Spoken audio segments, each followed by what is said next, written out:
그날 예수께서 집에서 나가사 바닷가에 앉으심에 큰 무리가 그에게로 모여들거늘 예수께서 배에 올라가 앉으시고 온 무리는 해변에 서 있더니 예수님이 바닷가에 앉으시니까 이제 사람들이 예수님께 또 몰려왔다 이거죠. 왜 왔겠습니까? 예수님에게 가르침을 받기 위해서, 예수님의 설교를 듣기 위해서 그렇게 몰려왔죠. 그래서 예수님이 그들에게 가르치고자 배에 올라가 앉으셨다라는 거예요. 배에 올라 앉으신 이유는 이제 바람을 이용하신 거죠. 바닷가에서는 항상 육지로 바람이 이렇게 불어오니까 그 배에서 말씀하시면 훨씬 더 이렇게 말씀의 소리가 저 멀리 전달이 될 수 있죠. 그래서 예수님이 지혜롭게 이렇게 하시는 겁니다. 3절 예수께서 비유로 여러 가지를 그들에게 말씀하여 이르시되 씨를 뿌리는 자가 뿌리러 나가서 뿌릴새 덜어는 길가에 떨어지매 새들이 와서 먹어버렸고. 자, 비유는 씨 뿌리는 비유, 우리가 잘 아는 비유죠. 자, 씨를 뿌리는 자가 나옵니다. 씨를 뿌리는 자는 1차적인 것은 우리 예수님이겠죠. 더 포괄적으로 하면 하나님의 나라이고. 자, 그래서 씨를 뿌리는 자가 뿌리러 나가서 뿌릴새. 자, 이거는 지금으로 하면은 우리 예수님이 이미 복음을 전하시는 거고, 또 포괄적으로 말하면 하나님의 나라가 이미 이곳에 임한 거죠. 예수 그리스도를 통해서 임하죠. 예수님이 이미 임하신 거죠. 자, 이 비유의 초점은 씨 뿌리는 자가 아닙니다. 씨 뿌리는 자의 비유 이렇게 되는데, 씨 뿌리는 자의 비유, 이 핵심은 씨 뿌리는 자가 아니고 씨를 받는 토양입니다. 그렇죠? 씨 뿌리는 자도 같고 뿌려지는 씨도 같은데 토양이 달라요. 토양이 다르니까 그 결과가 다르고 열매가 다릅니다. 자, 첫 번째 밭은 길가밭이죠. 우리 번역이 이제 길가라고 되어 있는데, 우리 엄밀히 말하면 이게 뭐죠? 그 밭두렁을 말하죠. 밭 사이에는 사람이 지나갈 수 있는 길이 있죠. 밭두렁. 그래서 거기를 이렇게 밟고 다니죠. 그러니까 여기는 흙이 단단하죠. 반반하고. 그래서 거기에 씨가 떨어지는 거죠. 여기에 씨를 이제 뿌린 건 알겠죠. 이제 뿌리다 이렇게 막 뿌리다 보면 이제 일부의 씨가 이 길가 밭두렁 위로 떨어지고 있죠. 근데 거기에는 흙이 이미 단단하게 다져져 있기 때문에 당연히 씨가 흙 속으로 들어가지를 못하니까 뿌리도 내리지 못하고 열매도 맺지 못하겠죠. 그 씨는 노출되어 있습니다. 그래서 새들이 와서 그 씨를 먹어버리는 거죠. 새들의 먹이가 되는 거죠. 자, 해석은 이제 내일 본문에서 나옵니다. 거기서 또 해석하고 5절 덜어는 흙이 얕은 돌밭에 떨어지매 흙이 깊지 아니하므로 곧 싹이 나오나 해가 돋은 후에 타서 뿌리가 없으므로 말랐고. 두 번째는 돌밭입니다. 돌밭. 위에서 보면 흙인데 그 아래는 돌이 있다는 거죠. 이 지역은 많이 그렇습니다. 우리도 그 땅이 안 좋은 데는 안 좋다기보다는 돌이 많은 데는 돌이 있고 그 위에 흙이 있는 거죠.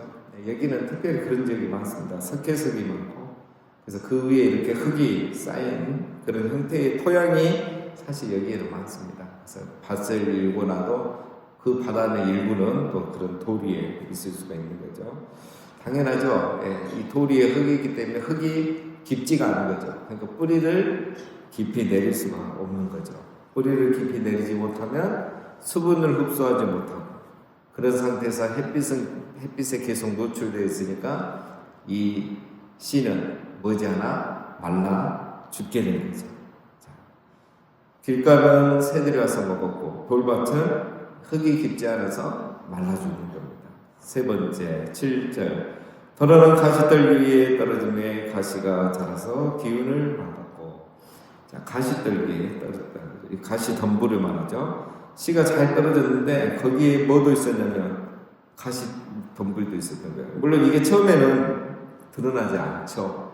그런데 가시떨기가 자라서 기운을 막았다. 씨의 기운을 막은 거죠. 이 말은 처음에는 가시떨기가 있는지 몰랐어요. 그런데 자라면서 이 가시떨기가 더 빠르게 자란 거죠.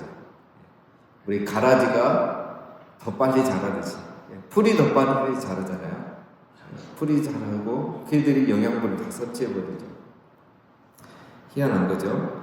그래서 가시덤불이 더 잘 자라서 이게 어떻게 됩니까? 그 씨가 자라기도 전에 햇빛을 가려버리는 거죠.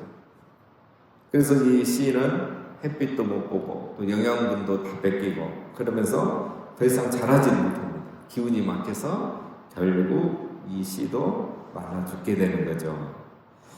8절 더러는 좋은 땅에 떨어짐에 어떤 것은 100배, 어떤 것은 60배, 어떤 것은 30배의 결실을 하였느니라. 귀 있는 자는 들으라 하시니라. 자, 네 번째 땅은 좋은 땅입니다. 이 땅에 떨어짐에 100배, 60배, 30배의 결실을 하였다. 자, 네 종류의 밭이 나오는데 네 번째 밭에 차이점이 있죠. 세 종류의 밭은 결실을 못하였는데 이 네 번째 좋은 땅, 좋은 밭은 결실하였다. 씨도 같고 씨 뿌리는 사람도 똑같은데 이 토양의 종류에 따라 열매가 달라진다. 30배, 60배, 100배의 열매를 갖는 겁니다. 중요한 것은 차이점 뭡니까? 좋은 땅에 떨어졌다. 거기서 열매를 맺었다. 라는 겁니다. 자, 좋은 땅이 뭐냐는 내일 우리 아침에 본문이 또 나옵니다. 거기서 해석을 하고 오늘은 이제 이 전체 의미 씨 뿌리는 자가 와서 씨를 뿌렸는데 이 네 종류의 밭에 떨어졌는데 하나만 열매를 맺었다. 예수 그리스도가 이 땅에 오셔서 복음을 전하셨는데 하나님의 나라가 임하여서 예수 그리스도라는 이 씨, 생명의 씨, 복음의 씨가 뿌려졌는데 결과가 다른 거예요. 이걸 어떻게 우리가 봐야 되는가? 첫 번째, 자, 여러분 네 밭 중에 세 밭이 실패했습니다. 하나의 밭만 성공한 거죠. 자, 여기서 우리가 보면은 부정적으로 볼 수 있어요. 야, 하나님의 나라가 임해도 소용없구나. 세 밭이 실패했고 하나만 성공했네. 그러나 여러분 그걸 반대로 생각하면 하나님 나라의 이 복음 사역은 낭비가 없다는 겁니다. 낭비가 없어요. 실패하지 않는다는 겁니다. 여러분 제자들이 이제 전도여행을 갔었죠. 앞에서 이제 전도여행을 가서 전도여행을 가가지고 복음을 전하고 하나님 나라를 전했어요. 예수님 말씀하신 대로 하나님 나라가 가까이 왔다고 회개하라고 복음을 받아들이고 하나님 나라를 받아들이려고 했어요. 근데 막 대부분의 사람들은 그 복음을 거절하죠.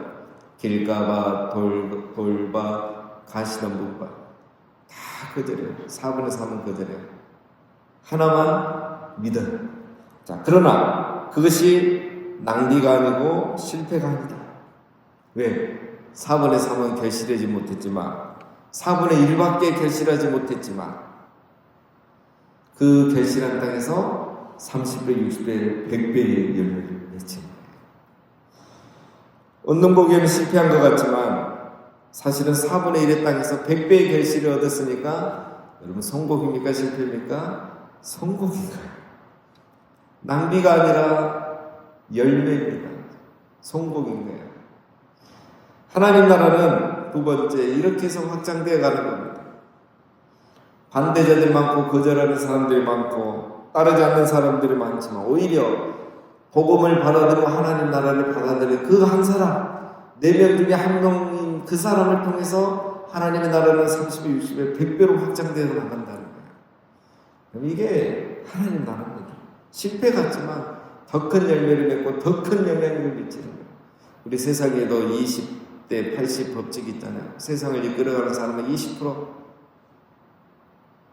회사를 이끌어가는 사람은 20%, 교회 안에 정말 헌신되고 충성된 종들은 20%, 20대 80의 원칙은 어디나 적용이 된다고는 이 논리가 있습니다. 오늘 비율은 25%입니다.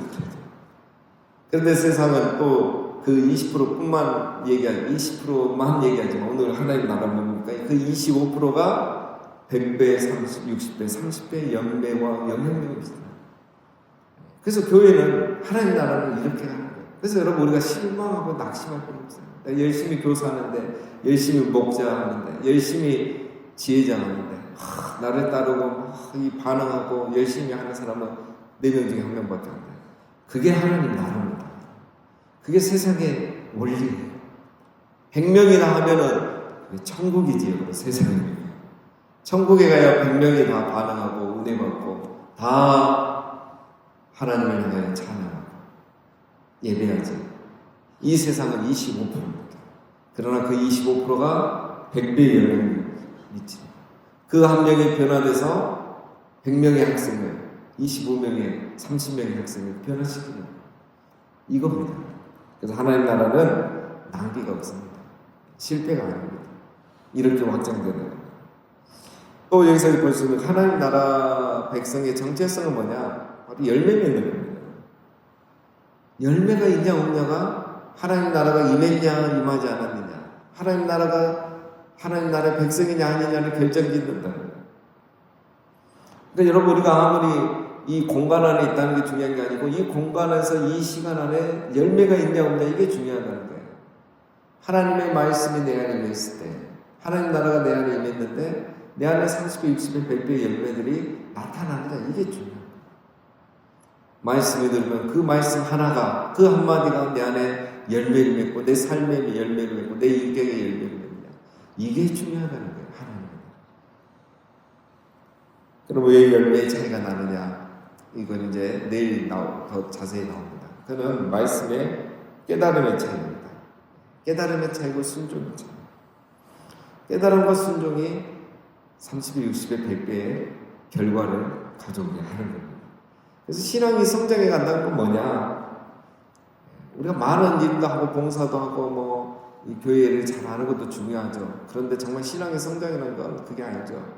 그는 시간이 지나면서 우리가 할 수 있는 거고, 정말 신앙의 성장이라는 건 뭐냐? 말씀의 깊이입니다. 말씀이 더 깊이 깨달아요. 그래서 더 온전한 순종으로 나가는 거예요. 그래서 더 많은 열매를 맺는 겁니다. 그 말씀의 깊이가 계속 깊어져야지 내가 계속 자극을 받고 깨닫고 회개하고 나를 비추면서 새롭게 되는 거예요. 근데 우리가 이제 시간이 지나면 말씀을 어떻게 합니까? 우리가 마태복음 살펴보는 것처럼 종교 지도자들처럼 형식을 알고 문자는 알고 다 알아요, 지식으로. 근데 그 말씀의 정신과 의미는 파도 봐도 끝이 없는데 그건 관심 없어져요. 그때부터 이제 말씀으로 정죄하고 판단하고 비판하고, 나는 의롭고 저 사람은 의롭지 않는 걸로 보기 시작하는 거예요. 말씀의 깊이입니다. 그래야 우리가 계속 신앙의 깊이가 있어지고 우리의 신앙이 화석화되지 않고 늘 깨어있는 열매 맺는 그런 삶을 살아갈 수 있는 겁니다. 자, 내일 또 살펴보겠습니다. 10절.